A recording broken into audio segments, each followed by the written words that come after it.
কি চাস? বেশ বেশ, শোন রে, এই রাজ্যের ঘোর বিপদ। কি কি রকম বিপদ বাবা? এই রাজ্যের রাজা কদিন পরেই চলে যাবে, আর ফিরবে না। তোরা অনাথ হয়ে যাবি। সে কি বাবা, তাহলে রাজ্য বাঁচবে কি করে? তোদের মন্ত্রী তোদের বাঁচাবে। রাজা চলে গেলে সে যা বলবে শুনবি, তাহলেই তোরা ভালোভাবে মুর্শিদাবাদ থেকে এসেছো, তুমি আমাদের অতিথি।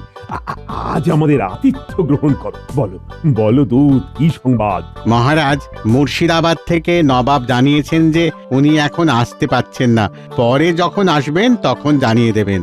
ও আচ্ছা আচ্ছা, বেশ বেশ, তুমি এখন বিশ্রাম নাও, আর নবাবকে আমার শ্রদ্ধা জানিও। মার্জনা করবেন মহারাজ, আমাকে এক্ষুনি মুর্শিদাবাদে ফিরে যেতে হবে। ও তাই বুঝি, বেশ, নবাবের যা ইচ্ছে। তুমি এখন তাহলে দিন থাকতে থাকতেই রওনা দিয়ে দাও। যথা আজ্ঞা মহারাজ।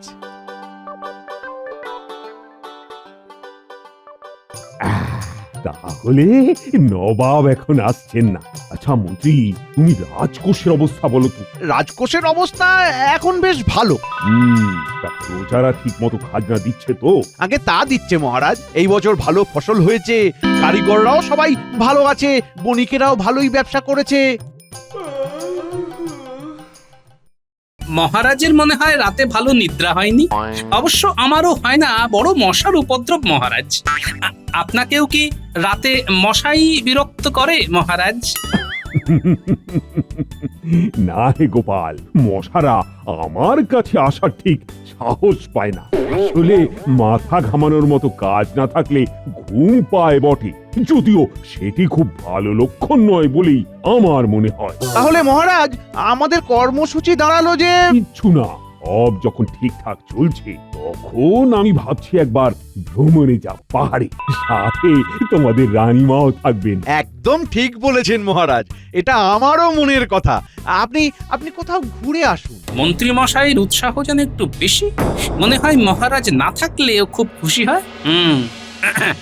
কিন্তু মহারাজ, সে তো অনেক দিনের ব্যাপার, মানে আপনার ফিরে আসতে আসতে 2 মাস তো হবেই কমপক্ষে। মাত্র 2 মাস? আমি তো ভাবলাম 6 মাস। 6 মাস মহারাজ অনুপস্থিত থাকলে রাজ্য রসাতলে যাবে। তাছাড়া এটাও আমার প্রশ্ন, এই 2 মাসে রাজ্য চলবে কি করে মহারাজ? গোপাল গোপাল, তুমি বেশি প্রশ্ন করছো। রাজ্য কিভাবে চলবে সেটা মহারাজই বলে যাবেন। জ্যোতিষী, তুমি বলো তো, আমার এই সময় ভ্রমণে কোনো সমস্যা আছে কিনা? মহারাজ, যদি সাগরে যেতেন তাহলে বিপদ ছিল, কিন্তু আমার গণনায় আপনার পাহাড়ে যেতে কোনো বাধা নেই। মহারাজ, আপনি চিন্তা করবেন না, আমি তো আছি, আর আপনার সাথে লোক লস্কর সৈন্য সবাই থাকবে। মন্ত্রী বড়ই উৎসাহী দেখছি, কিন্তু মহারাজ আমার মনে হয় এক্ষুনি আপনার যাওয়া ঠিক হবে না। কিছুদিন ধৈর্য ধরে যান মহারাজ। আশ্চর্য গোপাল, তুমি কি মহারাজের যাত্রা পণ্ড করতে চাও নাকি?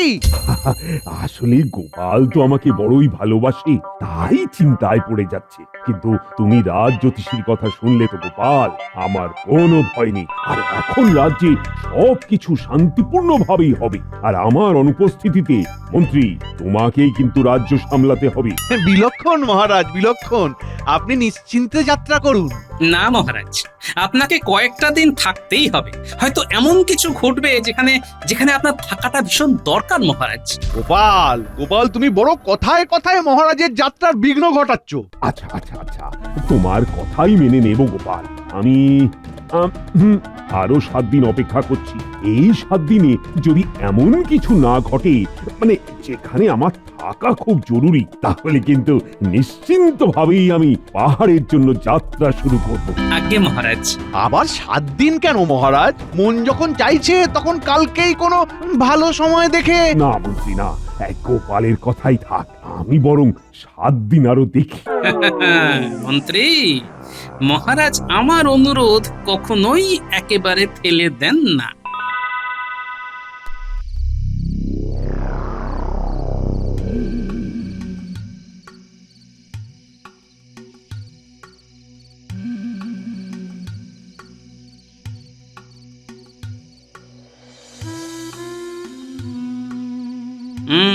ব্যাপারটা দেখতে হচ্ছে। মন্ত্রীর ভাবসাব আমার মোটেই ভালো লাগছে না।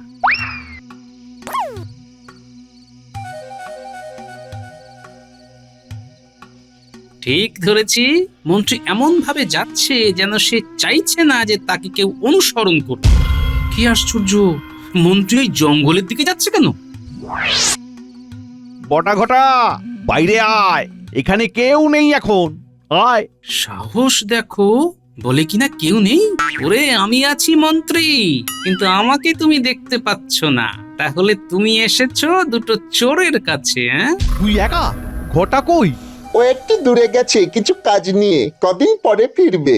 উফ, কতবার বলেছি না আমাকে না জানিয়ে তোরা কোথাও যাবি না।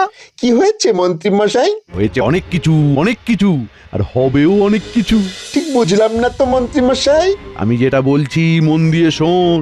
মহারাজ ভ্রমণে যাবে রানীকে নিয়ে, কালকেই চলে যেত, কিন্তু ওই শয়তান গোপাল ভেস্তে দিয়েছে।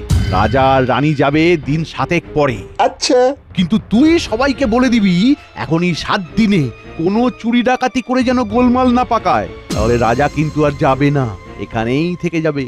আচ্ছা বেশ, কিন্তু আমাদের দিন চলবে কি করে মন্ত্রী মশাই? তোর একটা বড় কাজ আছে, তুই কাপালিক সেজে শ্মশানে বসবি। সেখানে যারা মরা পোড়াতে আসবে তাদের সবাইকে বলতে থাকবি রাজ্যে ঘোর দুর্দিন আসছে, রাজা রানী কেউ থাকবে না, মন্ত্রী, একমাত্র মন্ত্রী সবাইকে বাঁচাতে পারে। কিন্তু একথা কেউ বিশ্বাস করবে? প্রথমে করবে না, কিন্তু যখন দেখবে রাজা রানী ভ্রমণে চলে গেছে তখন করতে থাকবে। কিন্তু মহারাজ তো ফিরেও আসবে। না রে না, মহারাজ না থাকলে আমি নিজেকে রাজা ঘোষণা করে সিংহাসনে বসবো, বুঝলি? আর তুই থাকবি মন্ত্রী। বলেন কি সত্যি? আরে মহারাজ ফিরে আসতে থাকলে তাকেই কৃষ্ণনগরে ঢুকতেই দেব না, একেবারে তাড়িয়ে দেব। প্রণাম মহারাজ, আমি তাহলে এই রাজ্যের পরের মন্ত্রী। ওই গোপালকে তাড়াবো, আর ঘটাও বিশেষ সম্মানের জায়গায় থাকবে। কিন্তু এখন যেটা বললাম সেটাই কর, আজ রাতেই চলে যা, কাপালিক সেজে শ্মশানে বসে পড়, আমি যাই, কেমন? এই তাহলে মন্ত্রী ভাবছে মহারাজকে নাকি ঢুকতেই দেবে না। আমিও গোপাল ভাঁড়, দেখি কত ধানে কত চাল।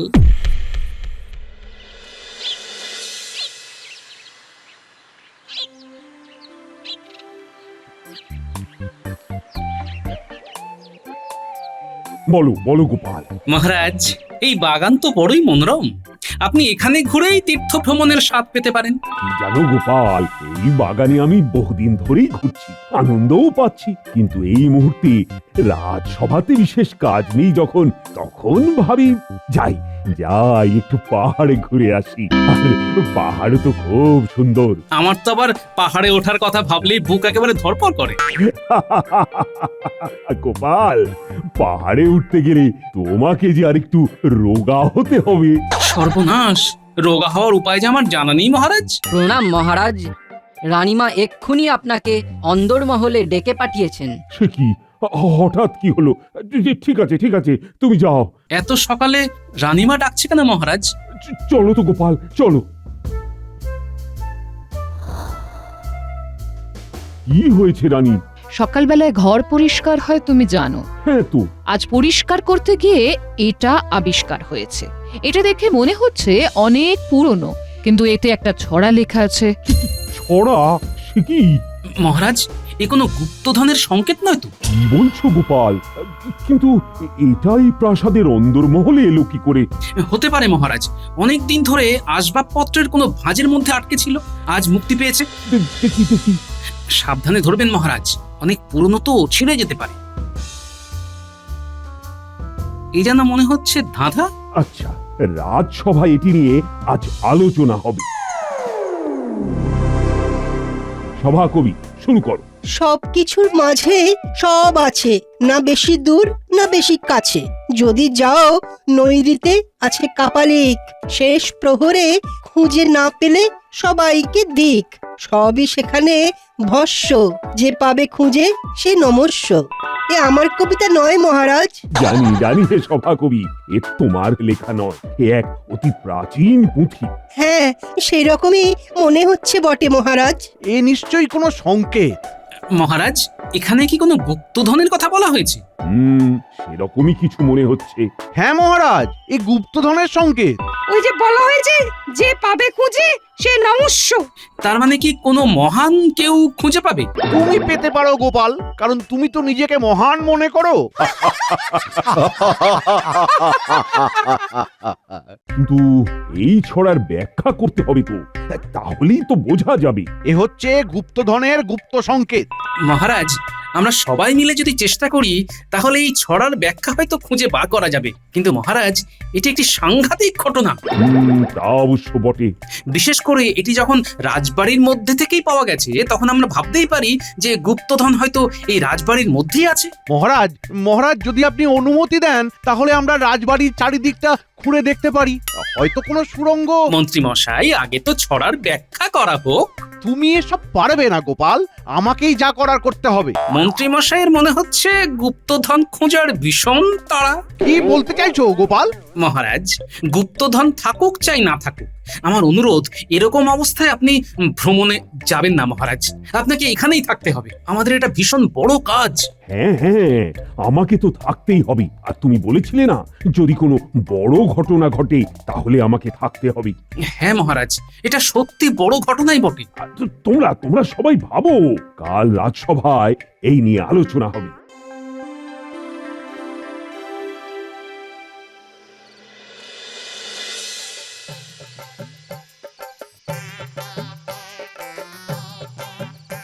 সুবল, দাঁড়া দেখি। গোপাল কাকা যে রাজবাড়ি থেকে ফিরছো? হ্যাঁ শোন, তোর সাথে আমার জরুরি কিছু কথা আছে বুঝলি। আমার একটা কাজ তোকে করতে হবে। বলো বলো দেখি। তোকে আজ রাতে আমার সাথে শ্মশানে যেতে হবে। বলো কি? সেখানে এক কাপালিক আছে। ওরে বাবা! তুই তাকে প্রণাম করে একটা মোহর দিবি। এই নে, এটা রাখ। তারপর? শুনবি কাপালিক কি বলে। তুমি কোথায় থাকবে? আমি থাকবো, একটু তফাতে থাকবো বুঝলি। বিপদ দেখলে আমি কিন্তু দৌড় দেব, বলে রাখলাম। আরে তুই কোনো চিন্তা করিস না, আমি আছি তো। আর এই কথা কাউকে বলবি না, চলে আসিস।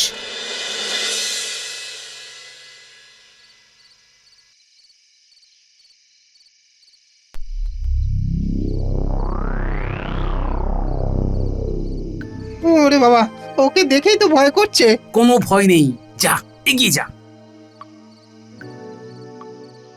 কি চাস? বেশ বেশ, শোন রে, এই রাজ্যের ঘোর বিপদ। কি রকম বিপদ বাবা? এই রাজ্যের রাজা কদিন পরেই চলে যাবে, আর ফিরবে না। তোরা অনাথ হয়ে যাবি। সে কি বাবা, তাহলে রাজ্য বাঁচবে কি করে? তোদের মন্ত্রী তোদের বাঁচাবে। রাজা চলে গেলে সে যা বলবে শুনবি, তাহলেই তোরা ভালোভাবে বেঁচে থাকবি, না হলে সব ধ্বংস হয়ে যাবে, বুঝলি?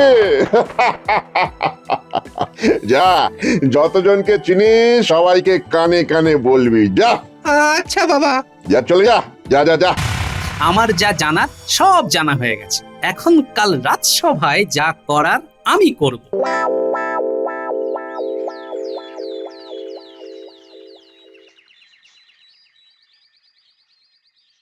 ছড়ার মানে আমি বুঝে গেছি মহারাজ, এ খুব সোজা, আমরা জটিল করে ভাবছি। তাই নাকি? তা বলো শুনি। বলো বলো গোপাল। মহারাজ, ছড়ার প্রথম দুটি ছত্রে লেখা আছে সবকিছুর মাঝে সব আছে, না বেশি দূর না বেশি কাছে। অর্থাৎ যেখানে সব মানে মৃতদেহ আছে আর তাকে ঘিরে তার পরিজনেরা আছে, তারাই তো সবকিছু। তার পরের ছত্রে বলা হয়েছে যদি যাও নৈরিতে আছে কাপালিক, শেষ প্রহরে খুঁজে না পেলে সবাইকে ঠিক। অর্থাৎ রাজবাড়ির নৈরিত কোণে যদি কিছু দূর যাওয়া যায় তাহলে আমরা পাবো শ্মশান। দেখুন মহারাজ, সব মিলে যাচ্ছে। শ্মশানে মৃতদেহ আছে, পরিজনেরা আছে, আর ছড়ার শেষ ছত্রে বলা হয়েছে সবই সেখানে ভস্য, যে পাবে খুঁজে সে নমস্য। অর্থাৎ চিতাভস্যর কথা বলা হয়েছে মহারাজ। কিন্তু কাপালিক? যদি শেষ রাতে আমরা সবাই শ্মশানে গিয়ে দেখি কোনো কাপালিক বসে আছে, তাহলে বুঝতে হবে এই হলো সেই কাপালিক। তাকে ধরে আমাদের প্রশ্ন করতে হবে। আমি গোপালের ব্যাখ্যার সাথে একেবারেই একমত নই মহারাজ। এইসব আষাঢ়ে কাহিনী গোপাল মনে মনে বানিয়েছে। আর শেষ রাতে যদি শ্মশানে কাপালিককে পাওয়া যায়, তাহলে কি বলবেন মন্ত্রী মশাই? বেশ, তাহলে আজকে তোমরা সবাই যাবে শেষ রাতে শ্মশানে। যদি কাপালিককে পাওয়া যায় তাহলে তাকে ধরে আনবে। আমি জানতে চাই কেন এই ছড়া, আর কে সেই কাপালিক। শয়তান গোপাল, আমি বুঝে গেছি। এই ছড়া তুই বেটা বানিয়ে লিখেছিস আর রানীমার ঘরে কোনোভাবে ঢুকিয়ে দিয়েছিস। কিন্তু বটার কথা তুই জানলি কি করে? আজ তুই বোকা বনবি, বটাকে বারণ করে দেব। মন্ত্রী, তুমি আজ সবাইকে নিয়ে রাতে শ্মশানে যাবে। নিশ্চয়ই মহারাজ, তবে আমি জানি গোপাল 100% ভুল। শোন বটা, তোকে এখন আর শ্মশানে যেতে হবে না। হে, আমার তো খুব ভালো লাগছিল। লোকজন একটু ভক্তি ভরে প্রণাম করছিল। আসলে আমাকে জীবনে কেউ তো এত সম্মান দেয়নি। আরে চুপ কর হতভাগা, মেলা কথা বলিস না তো। যা বলছি সেটা শোন। এখন করা দিন যাবি না, এখানে এই ঘাপটি মেরে থাক। সবে তো 3 দিন হয়েছিল। ঠিক আছে, আপনি যখন বলছেন তখন তো যাবই না। হ্যাঁ, আবার তোকে যখন সময় সুযোগ করে বলবো তখন যাবি। আগে ঠিক আছে, কিন্তু যদি একটু মোহর দেন তবে খুব উপকার হয়। আহা, কি আনন্দ আমার। 2 দিন বাবু কাপালিক সেজেছেন আর তার এখনই কিনা মোহর চাই। হ্যাঁ, এখনো সবকিছু হবে না, পরে পাবি। ভারী জ্বালা হলো মন্ত্রী মশাই। চুরিও করা যাবে না, আবার কিছু দেবেনও না, তাহলে আমার চলবে কি করে? করবি করবি, আরে একটু সবুর কর, সব করতে পারবি। এরপর তো আমি রাজা হব আর তুই হবি মন্ত্রী। তখন আমার মন্ত্রী হয়ে চুরি না ডাকাতি করবো? বাজে না বকে নিজের গর্তে ঢুকে যা। আমি এখন আসি। বাহ, দেখাচ্ছি তোমার চুরি ডাকাতি।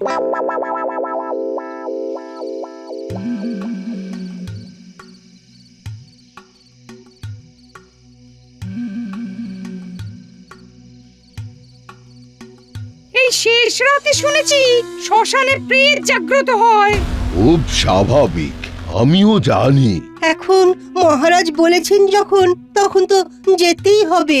আপনি বরং একটা ছড়া বলুন সভাকবি মশাই। রক্ষে করো গোপাল, আমার এমনিতেই ভূতের ভয়ে হাত পা ঠান্ডা হয়ে আসছে। কি জানি কি কপালে আছে। আমি গণনায় দেখেছি এই মুহূর্তে আপনার কোনো বিপদ নেই। আমি এইসব সামান্য জিনিসে ভয় পাই না, কিন্তু গোপাল তোমার এইসব বাজে কথায় সময় নষ্ট হলো, এমনকি রাতের ঘুমও নষ্ট হলো। যদি কাপালিক বলে কিছু না থাকে তাহলে ওই চিতাভস্যই তোমার জায়গা হবে, এ আমি বলে রাখলাম।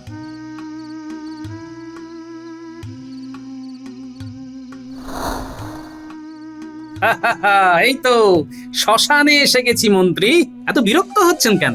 ওই যে ধুনি জ্বালিয়ে কাপালিক বসে আছে। ওরে বাবারে, শয়তান বটা, তোকে আজ মজা দেখাবো। কি মন্ত্রী মশাই, ভয় পেয়ে গেলেন নাকি? এখন আর কোনো বলার বাধা রইল না যে গোপাল তোমার ব্যাখ্যাই ঠিক। মানে আমি মন্ত্রী, আপনাদের সবাইকে বিপদ থেকে রক্ষা করবার দায়িত্ব নিয়ে এসেছি, আর তাই আমি একাই যাব কাপালিকের সামনে। আপনারা সবাই এখানে অপেক্ষা করুন। সেই ভালো, আপনি যান, সাথে পেয়াদা নিয়ে যান। এই কাপালিক সেই ছড়ার কাপালিক নাও তো হতে পারে। ওটা যদি 150 বছর আগের পুঁথি হয়, তাহলে কাপালিক কি 200 বছর ধরে এখানে বসে আছে? গোপাল যাই বলুক, এসে কাপালিক নয়। তাও আমাকে ব্যাপারটা দেখতে হচ্ছে। চলো চলো পেয়াদা, চলো। এই শয়তান বটা, তোকে আজ আসতে বারণ করলাম, তাও তুই এসেছিস। তোর এত কিসের কাপালিক সাজার শখ শুনি? তোকে তো বললাম রাজা বাইরে ভ্রমণে গেলে আমি হয়ে যাব রাজা আর তুই হবি মন্ত্রী। রাজাকে ঢুকতেই দেব না, সবাই তখন কাপালিকের কথাই বিশ্বাস করবে। যা যা, এখান থেকে উঠে চলে যা।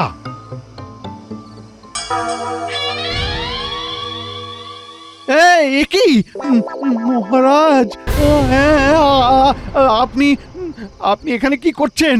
আপনার তো রাজপ্রাসাদে থাকার কথা মহারাজ। এখানে থাকলে কি তোমার শয়তানি জানতে পারতাম?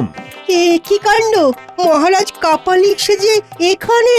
কোনো মন্ত্রী, ঠিক ধরেছ তুমি। ছড়া গোপালেরই লেখা। গোপাল তোমার ফন্দি সব জেনে এরকম একটা ছড়া লিখেছিল, কারণ আমি যাতে ভ্রমণে না চলে যাই। গোপাল আর রানী পরামর্শ করে এই পুঁথি তৈরি করে। কোনো ব্যাপার না মহারাজ, শাল পাতা তাওয়ার উপর রেখে একবার গরম করেছি আবার শুকিয়েছি, এইভাবে 5 বার করেছি। তখন ওই পাতা এত বিবর্ণ হয়ে যায় যে দেখে মনে হচ্ছিল যেন 150 বছরের পুরনো পাতা। গোপাল, গোপাল তোমাকে ভীষণভাবে ধন্যবাদ। আমি তোমাকে পুরস্কার দেব। তুমি মন্ত্রী শয়তানি ধরে ফেলে গোটা রাজ্যকে আজ বাঁচিয়ে দিলে, আর এমন মন্ত্রীর স্থান হবে গারদে। ভুল হয়ে গেছে মহারাজ, আর হবে না এমনটি কোনো দিনও না মহারাজ, ভুল হয়ে গেছে। দাদা, মন্ত্রীকে বেঁধে নিয়ে চল আর গারদে ঢোকাও। হায় হায় হায় হায়, এ কি হলো, এ কি হলো আমার? মোক্ষম চাল দিয়ে গোপাল, আর তোমার বুদ্ধিতে আজ কাপালি সাজলাম। মন্দ লাগছিল না বটে, বরং বরং বেশ উত্তেজনা লাগছিল। গোপালের বুদ্ধির মতো কোনো যন্ত্র আমি এখনো আবিষ্কার করতে পারলাম না।